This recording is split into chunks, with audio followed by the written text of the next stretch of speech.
దేవుని పరిశుద్ధ గ్రంథంలో కొన్ని సంగతులు మనం చదువుకుందాం. అపోస్తలుడైన పౌలు రోమీలకు రాసిన పత్రిక. అపోస్తలుడైన పౌలు రోమీలకు రాసిన పత్రిక 10వ అధ్యాయము 13వ వచనం నేను చదువుతున్నాను. జాగ్రత్తగా బైబిల్ చూడండి. పేజ్ నంబర్ 140 కృత నిబంధనలో. ఎందుకనగా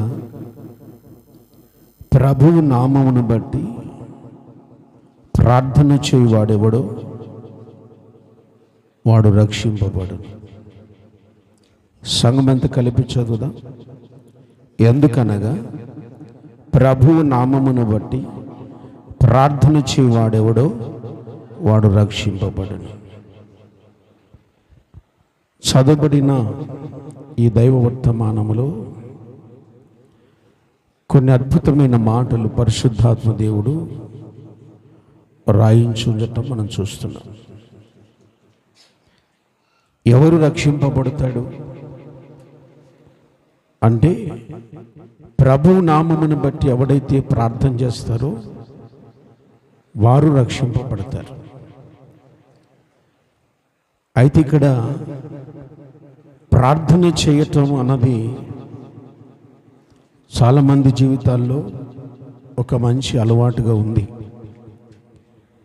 కానీ కొందరు చెప్పే మాట, ప్రార్థనలు చేస్తున్నాం కానీ మా ప్రార్థనలు నెరవేరటం లేదు. ప్రార్థన చేస్తున్నాము కానీ మా ప్రార్థనకు జవాబు రావటం లేదు. ఒక నిరుత్సాహములో క్రైస్తవులైన వారు కనబడుతున్నారు. ఇంత ప్రార్థన చేశాం కానీ ప్రతిఫలం లేకుండా పోతుంది. నిజమే, ఎన్నో రోజులు ప్రార్థన చేసినా కొందరికి ప్రతిఫలము కలగటం లేదు. కొన్ని ప్రార్థనలకు జవాబు రావట్లేదు. ఎందుకు అన్నది పరిశుద్ధాత్మ దేవుడు బైబిల్ గ్రంథంలో రాయించటం జరిగింది. ఎందుకు మన ప్రార్థనలు నెరవేరట్లేదు? నెరవేరకపోవటానికి గల కారణం ఏమిటి?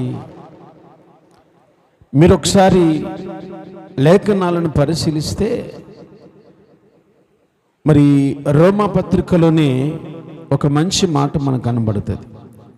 రోమా పత్రిక 3వ అధ్యాయం 23వ వచనం గమనించాలి.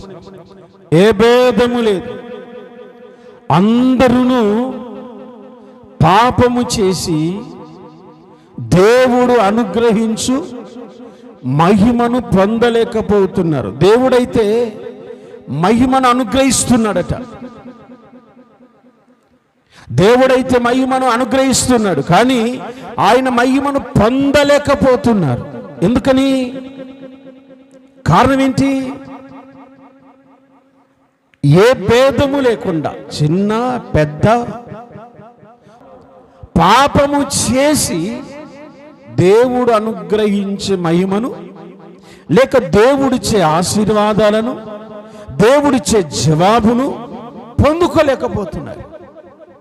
ప్రార్థనలు అయితే చేస్తున్నాం కానీ దేవుడిచ్చే మహిమను పొందుకోలేకపోవటానికి ఒకటి అడ్డొచ్చింది. ఏంటది? పాపం. ఎవరు పాపం చేస్తారు? ఎవరు పాపం చేస్తారు అంటే, పాపి అయిన మనుష్యుడు పాపం చేస్తాడు. పాపపు బీజం మనుషులో ఉంది కనుక ఆ బీజం ఉండుట వలన మనిషి పాపములు చేయటం ప్రారంభించాడు. మనకు ఆది కాండంలోనే కనబడుతుంది. మానవుని తలంపులు బాల్యము నుండే చెడ్డవి. మానవుని తలంపులు ఎప్పుడు చెడ్డవి? వయసులోకి వచ్చిన తర్వాత వాని ఆలోచనలు చెడ్డవి అనుకుంటాం మనం కదా. ఒంటరిగా ఉన్నప్పుడు వాళ్ళ ఆలోచనలు చెడిపోతున్నాయి అనుకుంటాం. లేకపోతే దేనినైనా ఎవరినైనా చూసినప్పుడు ఆలోచనలు మారుతున్నాయి అని మనం అనుకుంటున్నాం. కానీ బైబిల్ ఏం చెప్తుంది? మానవుని తలంపులు చెడ్డవి ఎప్పుడయ్యాయి?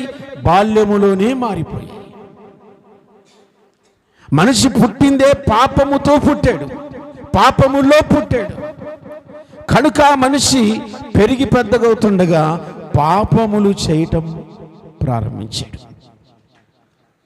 యెషయా గ్రంథం 59:1-2 వచనాలు చదివితే మనకు ఇంకా క్లియర్గా ఆ మాటలు అర్థమవుతాయి. చూడండి, యెషయా గ్రంథం 59:1-2 వచనాలు. రక్షింపనేరకై ఉండునట్లు యెహోవా హస్తము కొరచకాలేదు, విననేరకై ఉండునట్లు ఆయన చెవులు మందము. నువ్వు ప్రార్థన చేశావు, నీకు జవాబు ఇవ్వటానికి ఆయన సిద్ధంగా ఉన్నాడు. ఆయన నీ ప్రార్థన వింటూ ఉన్నాడు. దేవుడిచ్చే జవాబును పొందుకోలేకపోవటానికి నీకు కొన్ని అడ్డొచ్చాయి అంటున్నాడు. దేవుడిచ్చే ఆన్సర్స్ నీ రిసీవ్ చేసుకోలేకపోతున్నావు. దేవుడిచ్చే మహిమను నువ్వు పొందుకోలేకపోతున్నావు. కారణం ఏంటి? అక్కడ అంటారు 2వ వచనంలో, మీ దోషములు మీకును మీ దేవునికిని అడ్డుగా వచ్చెను. మన ప్రార్థనలకు జవాబు పొందుకోకపోవటానికి కారణం ఏంటంటే మనలో ఉన్న పాపం. ఒకవేళ మీరు అనొచ్చు, మేమేం పాపం చేయట్లేదు, మీరు అనొచ్చు, నేనేం పాపం చేయట్లేదు, మేమేం పాపపు తలంపులు తలంచట్లేదు. ఇది పాప శరీరం అని బైబిల్ చెప్పింది. ఏ శరీరం ఇది? చెప్పండి, ఏ శరీరం? ఈ శరీరముతో ఉన్నంత కాలం పాపం మనలో మొలుస్తూనే ఉంటుంది ఏదో ఒక కోణంలో. అందుకే గలతీ పత్రిక 5వ అధ్యాయము 19వ వచనంలో కొన్ని దుర్గుణాలు మనకు కనబడతాయి. శరీర క్రియలు, శరీర కార్యములు స్పష్టమై ఉన్నవి. ఇవి లేని వాళ్ళు ఎవరైనా ఉన్నారా? శరీరముతో ఉన్నవాళ్ళు, శరీరముతో ఉన్నవాళ్ళు, ఈ కింద రాయబడిన 13 దుర్గుణాలు లేని వాళ్ళు ఎవరైనా ఉన్నారా? ఆ దుర్గుణాలు ఏంటో చదువుదాం. అవి ఏవనగా జారత్వమును, అపవిత్రత, కాముకత్వము, విగ్రహారాధన. ఇక్కడ కాసేపు ఆగుదాం. ఎంతమంది విగ్రహారాధన చేయట్లేదు? ఎంతమంది విగ్రహారాధన చేయట్లేదు? చేతులెత్తి చెప్పండి ఒకసారి. మీరు నిజం చెప్పండి. మళ్ళీ అడుగుతున్నా, మళ్ళీ చెప్పండి. చూద్దాం. కొలస్సీ పత్రిక 3వ అధ్యాయం 5వ వచనం చదువుదాం. కావున భూమి మీదనున్న మీ అవయవములను అనగా జారత్వమును, కామాతురతను, దురాశను, విగ్రహారాధన అయిన ఏముంది ఇక్కడ? ఎంతమంది చేయట్లేదు ఇక్కడ విగ్రహారాధన? విగ్రహారాధన అయిన ధనాపేక్ష. విగ్రహారాధన అంటే ఏంటి? మూగ బొమ్మలకు ముక్కటం అనుకుంటున్నారా? చెట్లకు పుట్లకు ఆరాధన చేయటం అనుకుంటున్నారా? ధనాపేక్ష కలిగి ఉండటమే విగ్రహారాధన. లేని వాళ్ళు ఎవరైనా ఉన్నారా? శరీర కార్యములో ఏదో ఒకటి. మనిషి శరీరముతో ఉన్న వాళ్ళందరూ కూడా ఈ దుర్గుణాలలో కొన్నైనా కలిగి ఉంటారు. ఇప్పుడు చదువు. దుర్గుణాలలో ధనాపేక్ష, క్షమించాలి, విగ్రహారాధన, అభిచారము, ద్వేషములు. ఇక్కడ ఆగుదామా? ద్వేషాలు లేవా అండి మనకి? మనిషికి ద్వేషాలు లేవా? అన్నదమ్ములకు ద్వేషాలు లేవా? అక్క తమ్ముళ్ళకు, అక్క చెల్లెలకు ద్వేషాలు లేవా? అత్త కోడలకు ద్వేషాలు లేవా? ఇరుగు పొరుగు వారికి ద్వేషాలు లేవా? మనసులో ఒకటి పెట్టుకుని పైకి ఒకటి మాట్లాడేది మానవుడే. మనసులో ఒకటి పెట్టుకొని పైకి ప్రేమతో మాట్లాడతాం, హృదయంలో అయితే ద్వేషం ఉంది. ద్వేషములు, కలహములు లేవండి, కొట్లాటలు లేవా ఇళ్ళలో? మీరందరూ శరీరంతో ఉన్న వాళ్ళేనా? ఒకసారి చేతులు ఎత్తి అల్లు చెప్పండి. శరీరంతో ఉన్న వాళ్ళు అంత గట్టిగా అల్లు చెప్పండి. మళ్ళీ చెప్పండి. అంటే కొన్ని ఏమన్నా శరీరాన్ని వదిలిపెట్టి వచ్చారేమన్నా నా భయం.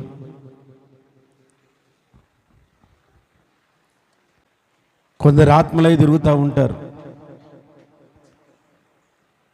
కొందరు ఆత్మలై తిరుగుతూ ఉంటారు. జాగ్రత్త. బైబిల్ చెప్తుంది కలహములు. కుటుంబాలు ఏమున్నాయి? కలహాలు ఉన్నాయి, సమస్యలు ఉన్నాయి, గొడవలు ఉన్నాయి. ఇంకా అంటున్నాడు ఆయన, పరిశుద్ధాత్మ దేవుడు రాయించిన మాటలు, మత్సరములు, క్రోధములు, కక్షలు, భేదములు, విమతములు, అసూయలు, మత్తతలు, అల్లరితో కూడిన ఇవన్నీ కూడా శరీరముతో ఉన్న వాళ్ళందరూ కూడా కలిగి ఉన్న లక్షణాలు. వీటి ద్వారా, ఇవి మనలో ఉండటం ద్వారా, ఈ శరీరము దుర్గుణాలు మనలో కలిగి ఉండటం ద్వారా దేవుడు అనుగ్రహించే మహిమను మనం పొందలేకపోతున్నాం. ఆఫ్టర్ ఆల్ 13 మనల్ని బాగా తిప్పి కొడుతున్నాయి. ఇన్ని సంవత్సరాల అనుభవంలో, ఇన్ని సంవత్సరాల క్రైస్తవ అనుభవాలలో కొన్నిటినైనా మనం దూరం చేసుకోలేకపోవటం బాధకరమైన విషయం. కొన్నిటినైనా దూరం చేసుకోలేకపోవటం ఎంతో చింతించవలసిన విషయం. ఒకవేళ నువ్వు కోపిష్టివైతే, నిజం చెప్తున్నా, రోజు రోజుకు నీ కోపాన్ని తగ్గించుకొని అది నీకు దూరం అయ్యేలాగా చేసుకోవాలి. ఒకవేళ ద్వేషించే వ్యక్తివైతే రోజు రోజుకు నీ ద్వేషాన్ని తగ్గించుకొని, బైబిల్ చెప్పింది ఏంటో చెప్పిన, ఒకసారి మీరు దినవృత్తాంతాల గ్రంథం చూడండి. 2వ గ్రంథం అనుకుంటాను, 7వ అధ్యాయం 14వ వచనం సోదరి చదువుతున్నారు. దినవృత్తాంతముల 2వ పుస్తకం చూడండి, 7వ అధ్యాయము 14వ వచనం. నా పేరు పెట్టబడిన నా జనులు తమ్మును తాము తగ్గించుకొని, బాగా వినాలి, ప్రార్థన చేసి నన్ను వెదికి. ఏం వదిలిపెట్టాలి? విడిచిపెట్టాల్సిందేంటి? మన ప్రార్థన ఆలకించబడాలి అంటే, మన ప్రార్థన నెరవేరాలి అంటే, మన ప్రార్థనకు ప్రత్యుత్తరము రావాలి అంటే బైబిల్ చెప్తుంది, మీ చెడు మార్గములను విడిచిపెట్టాలి. దేవునికి స్తోత్రం. అప్పుడేం జరుగుతుందట? ఆకాశము నుండి నేను వారి ప్రార్థనను విని వారి పాపములను క్షమించి వారి దేశమును స్వస్థపరచుదును. ఆమేన్. దేవుడు ఏం చేస్తాడంట? మన ప్రార్థనలు విని మనల్ని బాగు చేస్తాడట, మనకు జవాబిస్తాడట. అందుకే మనలో ఉన్న దుర్గుణాలను మనం తీసేసుకోవాలి. నీ ప్రార్థన నెరవేరకపోవటానికి కారణం ఏంటంటే, నీ దోషములు అడ్డుగా వస్తున్నాయి, నీ పాపములు అడ్డుపడుతున్నాయి, జవాబు రాకుండా అడ్డుపడుతున్నాయి. గనుక పాపమును విడిచిపెట్టాలి. Praise the Lord. విడిచిపెట్టడం అంటే దానిని ప్రభు సన్నిధిలో ఒప్పుకొని విడిచిపెట్టాలి. అయ్యా, నేను ఫలానా పాపం చేసి తిని ఇక నుంచి చెయ్యననే మాట కాదు. నేను పాపం చేశాను, నన్ను కడగండి, శుద్ధి చేయండి. ఆ పాపం మరలా చేయకుండా నువ్వు జాగ్రత్త పడాలి. ఆమేన్. యేసయ్యకు స్తోత్రం కలుగును గాక. ఇప్పుడు అవ్వ చేసిన పాపం ఏంటి చెప్పండి? ఒక చిన్న మాట చెప్పండి. అవ్వ చేసిన పాపం ఏంటి చెప్పాలి? అవ్వ చేసిన పాపం ఏంటి?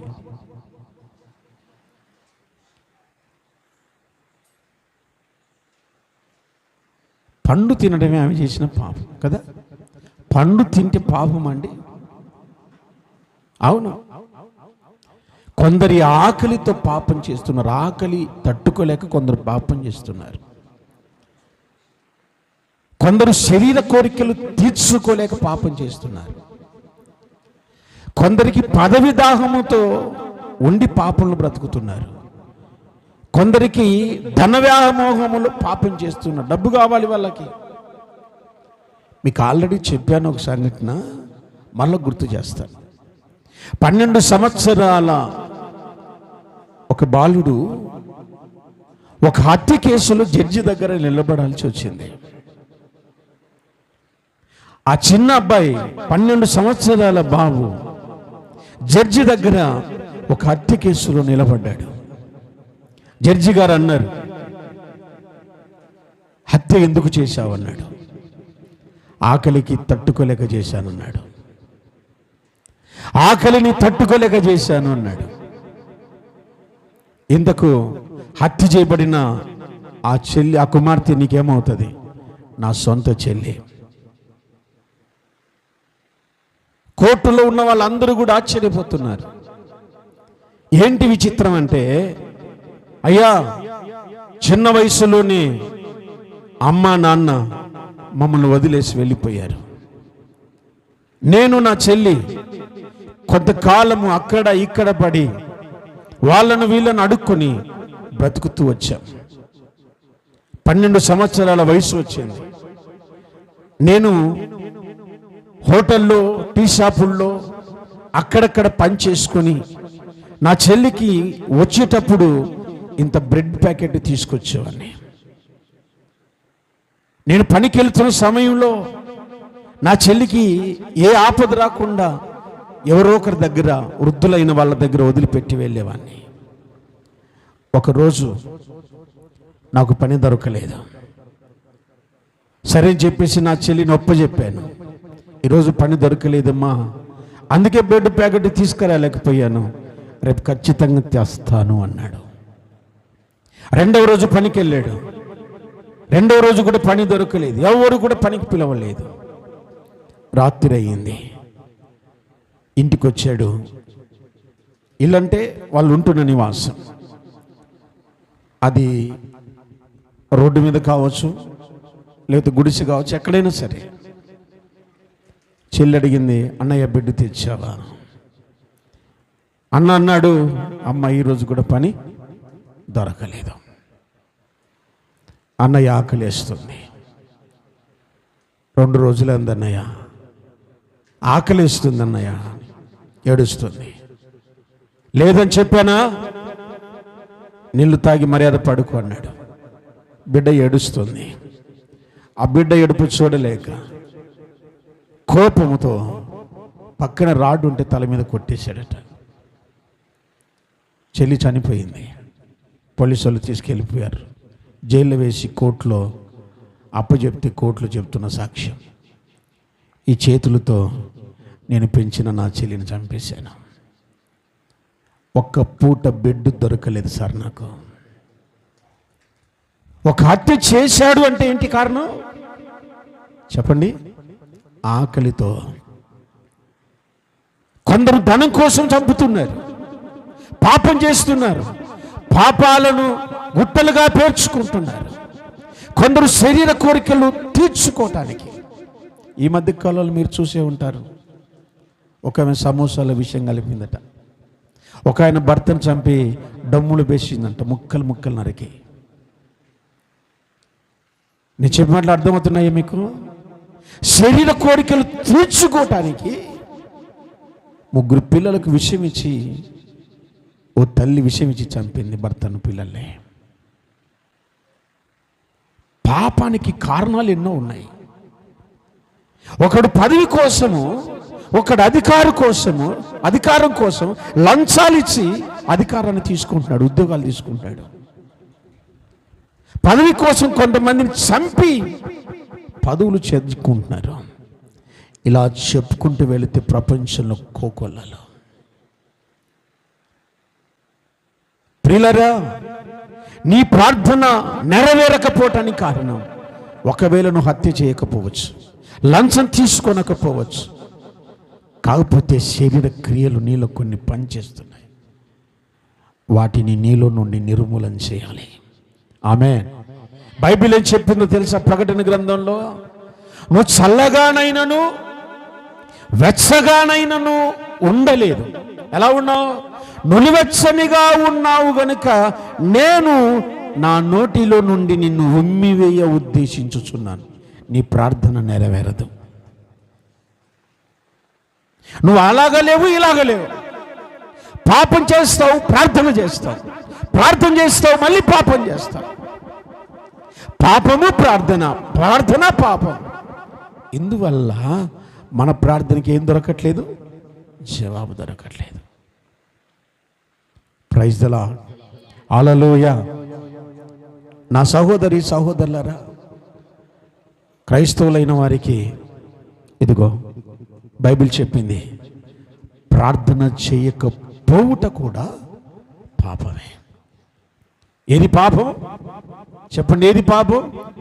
ప్రార్థన చేయకపోవుట కూడా పాపమే. ఎవరి కోసం ప్రార్థన? నీ కోసం నువ్వు చేసుకోవటం ప్రార్థన పాపం కాదు, అది కాదు. నీ కోసం నువ్వు చేసుకునేది ప్రార్థన కాదు, ఇతరుల కోసం. భక్తుడైన సమూయేలు చెప్పిన మాట ఏంటో చెప్పనా? మీ నిమిత్తము నేను ప్రార్థన చేయకపోతే యెహోవాకు విరోధంగా పాపము చేసిన వాడను. మీ నిమిత్తము నేను ప్రార్థన చేయకపోతే. యేసయ్యకు స్తోత్రం చెప్పండి. నీకోసం నువ్వు గంటలు చేస్తున్నావేమో, మంచిదే. యోబుకు ఎప్పుడు ప్రార్థనకు జవాబు వచ్చిందో తెలుసా? తన స్నేహితుల కొరకు ప్రార్థన చేసినప్పుడు. నీ ప్రార్థన నెరవేరాలి. నీ ప్రార్థన వలన నువ్వు సుఖంగా ఉండాలి, నీ ప్రార్థన వలన నువ్వు నెమ్మదిగా ఉండాలి అంటే ఖచ్చితంగా నువ్వు ఇతరుల కొరకు ప్రార్థన చేసే బిడ్డగా ఉండాలి. ఆమేన్. పౌలు తిమోతికి రాస్తాడు ఒక మాట. పౌలు తిమోతికి రాసిన మొదటి పత్రిక చూడండి ఒకసారి.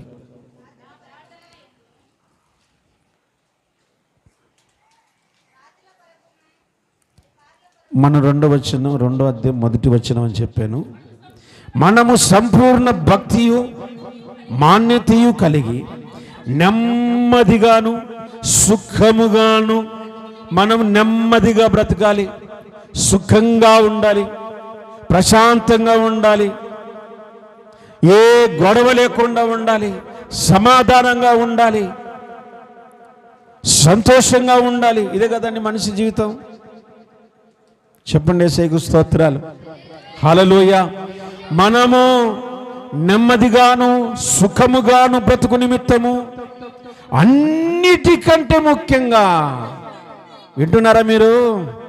అన్నిటికంటే ముఖ్యంగా ప్రపంచంలో సుఖపడటానికి మనుషుడు ఎన్నో ప్రయత్నం చేస్తున్నాడు, కానీ చేయాల్సింది చేయట్లేదు. సుఖంగా బ్రతకాలనుకుంటున్నాం, సంతోషంగా ఉండాలనుకుంటున్నాం, నెమ్మది కలిగి ఉండాలనుకుంటున్నాం. ఉండాలి అని నీకు అనిపిస్తే, సంతోషంగా బ్రతకాలి నీకు అనిపిస్తే నువ్వు చేయాల్సిన పని ఇదే. అన్నిటికంటే ముఖ్యముగా మనుషులందరి కొరకు. ఆమేన్. హల్లెలూయా. మనుషులందరి కొరకు. ఎప్పుడు నీకు సంతోషం, ఎప్పుడు నీకు సుఖం, ఎప్పుడు నీ జీవితంలో నెమ్మది? నీ కొరకు నువ్వు చేసుకున్నప్పుడు కాదు, నీ కుటుంబం కొరకు చేసుకున్నప్పుడు కాదు, నీ రక్త సంబంధాల కొరకు చేసుకున్నప్పుడు కాదు, మనుషులందరి కొరకు నువ్వు ఎప్పుడైతే ప్రార్థన చేయడం మొదలు పెడతావో ఆన్సర్ వచ్చేస్తుంది. ఆమేన్, ఆమేన్, హల్లెలూయా. ప్రియులారా, ఓ సంఘటన మీకు జ్ఞాపకం చేస్తాను. యాకోబు పత్రిక 4వ అధ్యాయం 3వ వచనం చూడండి. నీ ప్రార్థనకు జవాబు రాకపోవటానికి పౌలు భక్తుడు అక్కడ రాయించి పెట్టిన మాట చూడండి. 4వ అధ్యాయం 3వ వచనం. మీరు అడిగినను మీరు భోగములను నిమిత్తము వినియోగించుటకై దురుద్దేశముతో అడుగుతున్నారు. మీకేముంది? నీ ప్రార్థనలో ఏముంది? దురుద్దేశం ఉంది. నీ ప్రార్థనలో దురుద్దేశం ఏంటి? దురుద్దేశం నేను బాగుండాలి, నా కుటుంబం బాగుండాలి, నా పిల్లలు బాగుండాలి, నా పాడి పశువులు బాగుండాలి, నా పంట పొలాలు బాగుండాలి, నా రక్త సంబంధులు బాగుండాలి. ఇది దురుద్దేశం. స్వార్థపూరితమైన ప్రార్థన నీలో ఉండుట వలన మీకు జవాబు రావట్లేదు అంటున్నాడు ఆయన. మీరు అడిగినను మీకు జవాబు దొరకట్లేదు. హల్లెలూయా, హల్లెలూయా. మొదట నీ ప్రార్థనకు జవాబు రాకపోవటానికి కారణం ఏంటంటే నీ పాపములు అడ్డుగా వస్తున్నాయి. రెండవది, నీ ప్రార్థనకు జవాబు రాకపోవటానికి నీ ప్రార్థనలో దురుద్దేశం ఉంది. స్వలాభాన్ని ఆశిస్తున్నావు. ఎప్పుడైనా నీ పర్సనల్ ప్రేయర్లో అనాథుల కొరకు ప్రార్థన చేస్తే, నీ పర్సనల్ ప్రేయర్లో జైల్లో ఉన్న ఖైదీల కొరకు ప్రార్థన చేస్తే, నీ పర్సనల్ ప్రేయర్లో సరిహద్దులో ఉన్న సైనికుల కొరకు ప్రార్థన చేస్తే, నీ పర్సనల్ ప్రేయర్లో హాస్పిటల్లో ఉన్న రోగుల కొరకు నువ్వు ప్రార్థన చేస్తే నీకు క్షేమము దొరుకుతుంది, నీకు నెమ్మది దొరుకుతుంది, నీకు సమాధానం దొరుకుతుంది. నీ ప్రార్థనకు జవాబు రాకపోవటానికి కారణం నీలో ఉన్న దురుద్దేశం. ఆమేన్. మీరు చెప్పండి మనస్ఫూర్తిగా, కుటుంబ ప్రార్థన చేసినప్పుడు ఎవరి కోసం చేసుకుంటాం? చెప్పండి. ఎంత దుర్మార్గం, ఎంత దురుద్దేశం అండి. మన పిల్లలు లేక మనవారు, మన రక్త సంబంధులు హాస్పిటల్ ఉంటే ఎంత ఏడుస్తావు నువ్వు? మన ఇంట్లో వాళ్ళకి యాక్సిడెంట్ అయిందండి, గుండెలు పగిలేలా ఏడుస్తావు, ఏడవా?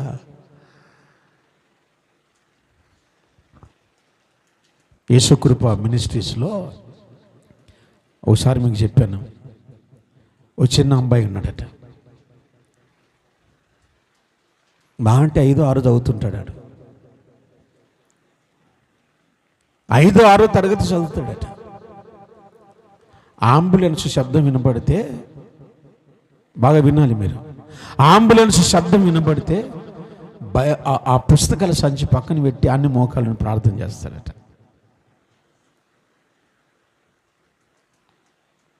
మనం సిగ్గుపడాలి కదా. మనం ఏం చేస్తాం?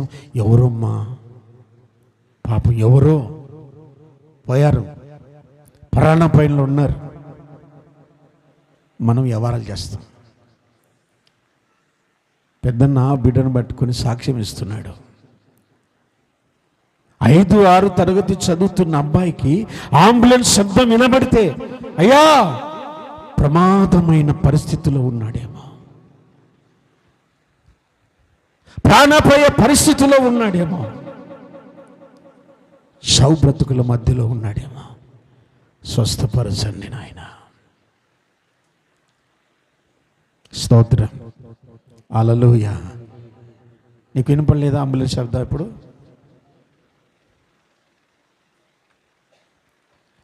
మనం కొన్ని నేర్చుకోవాలి. ఆమేన్. మన లాభం కొరకు మనం నేర్చుకోవాలి. దురుద్దేశాన్ని మనసులో పెట్టుకోకండి. నేను బాగుపడాలి, నా కుటుంబం బాగుపడాలి. బాగుపడతాయి ఎప్పుడు?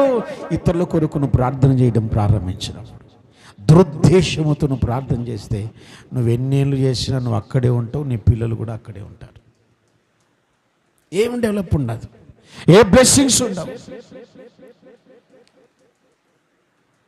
చేతులెత్తి యేసుకు స్తోత్రం చెబుదాం, మళ్ళా చెబుదాం. నేను 15 అంశాలు రాసుకున్నా, 15 అంశాలు రాసుకున్నా. ఇప్పుడు 3వది చెప్తాను, చదువుదాం. యాకోబు పత్రిక 1వ అధ్యాయం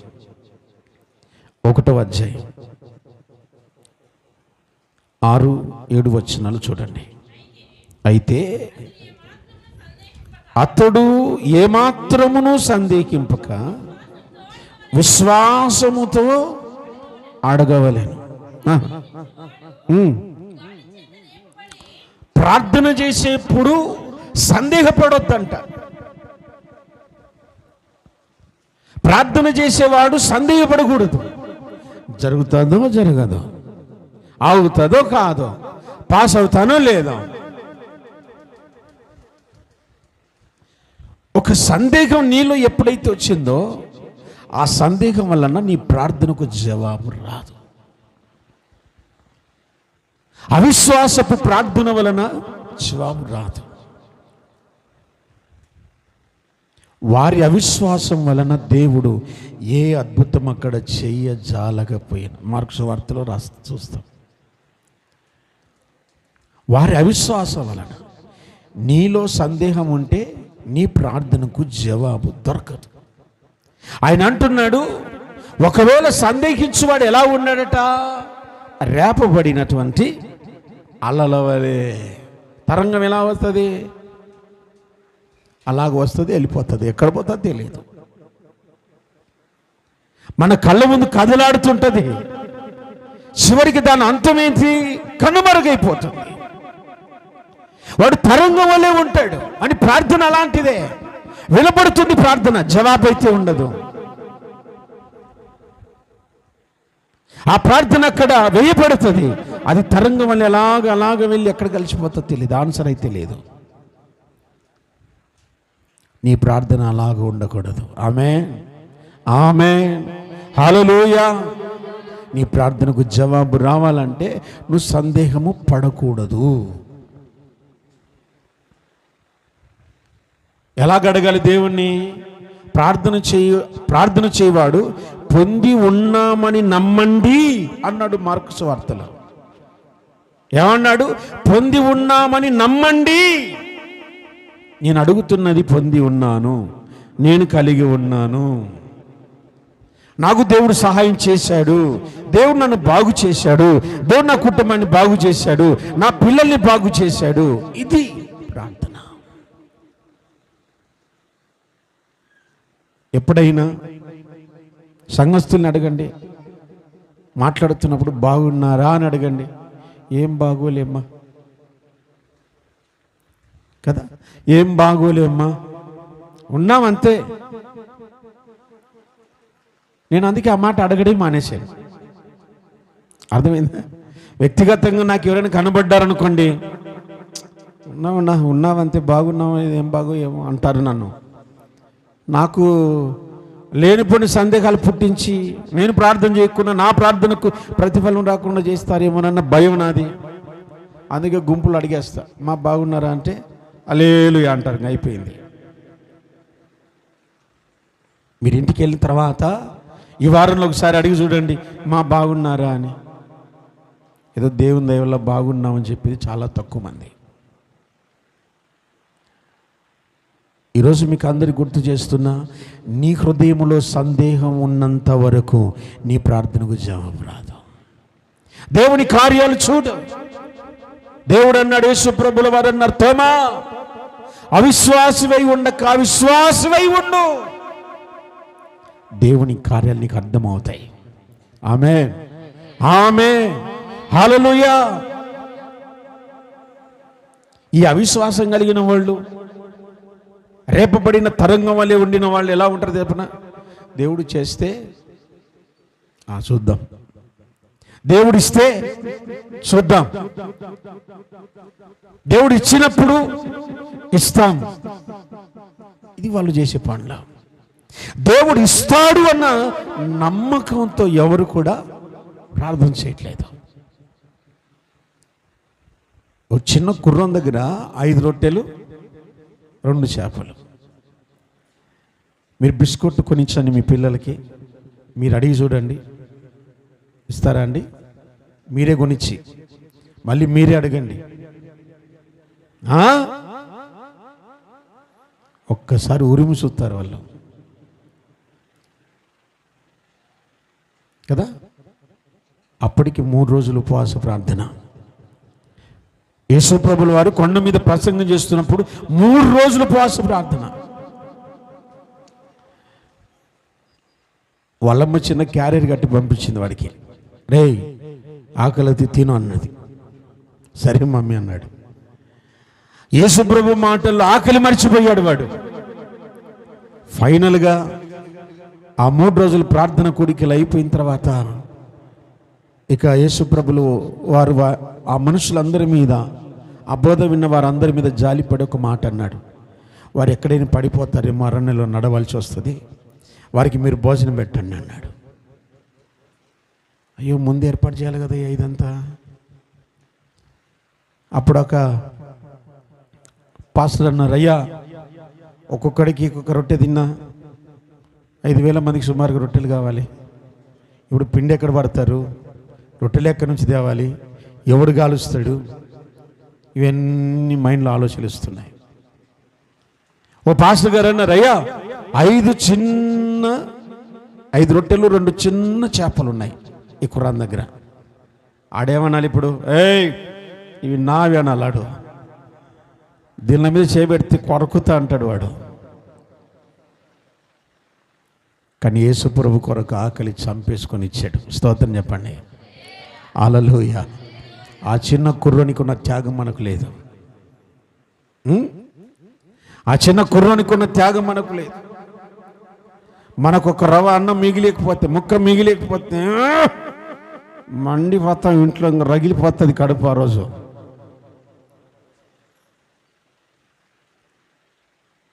ఒక 1/2 డజన్ మామిడిపళ్ళు తెచ్చుకున్నారు, నీకు ఒక పీసు కూడా ఇయ్యలే. ఎట్లుంటుంది నీకు మంట? ఊరు వదిలిపెట్టి పోవాలి, ఇల్లు వదిలిపెట్టి పోవాలి అన్నంత కోపం నీకు. ఆ చిన్న కుర్రోడు 5 రొట్టెలు 2 చేపలు యేసుప్రభు చేతికి ఇచ్చారు. స్తోత్రం చెప్పండి. ఏమయ్యాయి?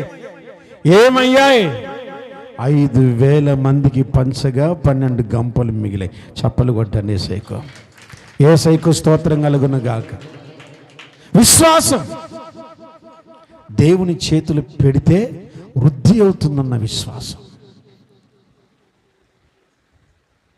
సందేహంతో దేవుడికి చెప్పే పదాల్లో కూడా సందేహం అవుతుందో కాదో.